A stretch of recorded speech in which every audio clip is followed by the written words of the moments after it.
Welcome back to our deep dive series. We're here to get you that core knowledge fast. Yeah. And today, lots of you asked for this, we're jumping into Domain 2, access controls. That's right. It sounds technical, maybe, Yeah. but it's really about the basics of digital security, who gets the key to what door, essentially. Exactly. Even if you're not up in the security world, these ideas are, well, everywhere online. We want to unpack how systems protect themselves, protect data. Mm-hmm. And we'll focus on the, let's say, 4 big chunks of this domain. Authentication methods, first, proving who you are. Okay. Then how networks decide to trust each other, internetwork trust architectures. Right. Third, the whole life cycle of a digital identity from creation to deletion. The identity management bit. You got it. And finally, the different ways access is actually controlled, the types of access controls themselves. These are really the cornerstones. Okay, sounds good. Let's start with authentication then. Verifying identity, the most basic form is single factor, right? Yeah. Like a password. Yeah, the classic password. Something you know.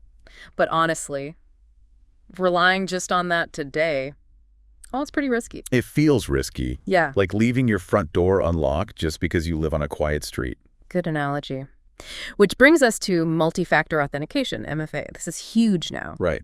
More than one factor. Exactly. It uses a combination. Something you know, like the password, plus something you have, maybe your phone getting a code. Or like a physical token. Or that, yeah. Or even something you are, like a fingerprint or face scan, biometrics. So it makes stolen passwords way less useful for attackers. Precisely. Even if they get your password, they likely don't have your phone or your fingerprint. It ramps up security significantly. Makes sense. What about single sign-on, SSO? That feels related. It is. SSO is more about convenience and centralized management. You log in once. And get access to multiple applications without logging in again and again. Yeah. We see this with things like ADFS, Active Directory Federation Services. ADFS, yeah, or OpenID Connect. Common examples. You authenticate once to a central authority, and that authority vouches for you to other connected services.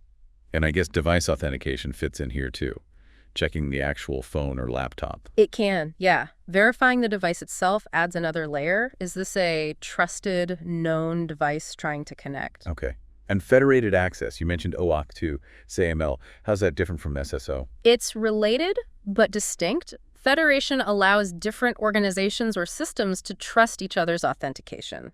Think about using your Google account to log into a completely different website. Ah, right.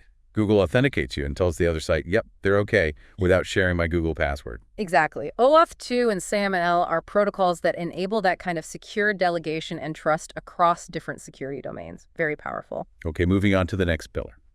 Internetwork trust architectures. Trust between networks. Yeah, how different networks, maybe different company networks or parts of the same company, establish trust. There are different models. Like one-way trust. Right. Domain A trusts domain B, but B doesn't automatically trust A.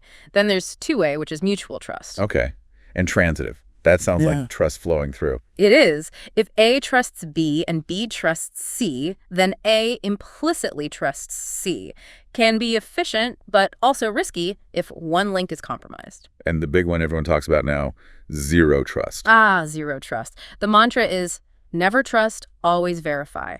Doesn't matter if you're inside or outside the network boundary. Every access request has to be fully authenticated and authorized. It assumes breaches will happen. Shifts the whole paradigm. Now, how do internet, intranet, extranet fit in? Well, they represent different trust zones traditionally. The internet, fundamentally untrusted, and intranet. Usually higher internal trust, but zero trust challenges that assumption. And an extranet. That's for controlled external access, like for partners or suppliers, sort of semi-trusted zone. Managing third-party connections securely across these is a major challenge. Definitely. Okay, third area, the identity management lifecycle, the whole journey of an account. Yep. Starts with proofing, making really sure someone is who they claim to be before you even create an account. That's critical. Verification. Then provisioning. Provisioning is creating the account and giving it the necessary initial access or entitlements. What can this identity do? That's authorization. And the flip side, deprovisioning. Absolutely vital. Removing access promptly when someone leaves or changes roles.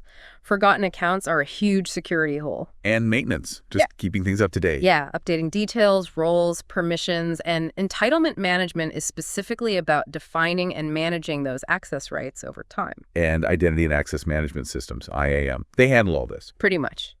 IAM tools are designed to manage this entire life cycle, automate processes, enforce policies. They're central to modern security. Right.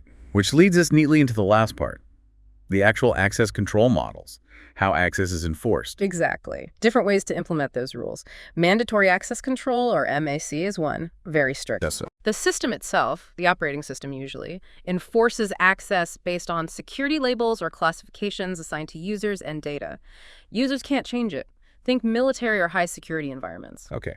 Less common elsewhere, maybe. What about DA, discretionary access control? Much more common.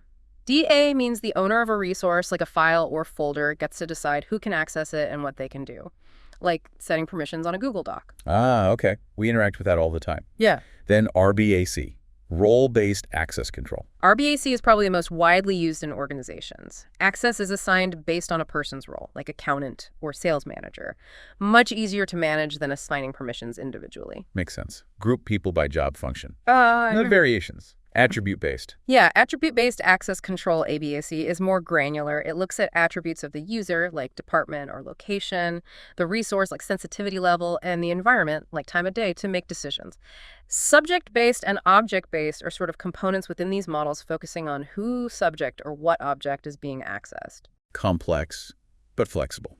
And finally, rule-based. Rule-based access control uses specific predefined rules, like block access from this IP range or allow access only during business hours, often used in firewalls, for example. Got it. So those are the main models dictating access. Those are the big ones, yes. Yeah. M, DC, RBAC, rule-based, and the more granular ABAC. Okay, so that wraps up our tour through Domain 2. We hit authentication, internetwork trust, the identity lifecycle, and these access control models. Feels like the real plumbing of digital security. It really is. These concepts underpin so much of how we interact online securely or insecurely if they're not done right. So the final thought for everyone listening. As everything gets more connected, your phone, your work, your home devices, how do these ideas play out in your world? Yeah, think about it. Where do you see MFA? What kind of trust exists between the apps on your phone? How is your access managed? Applying these concepts personally can be, well, quite revealing about the digital structures around us.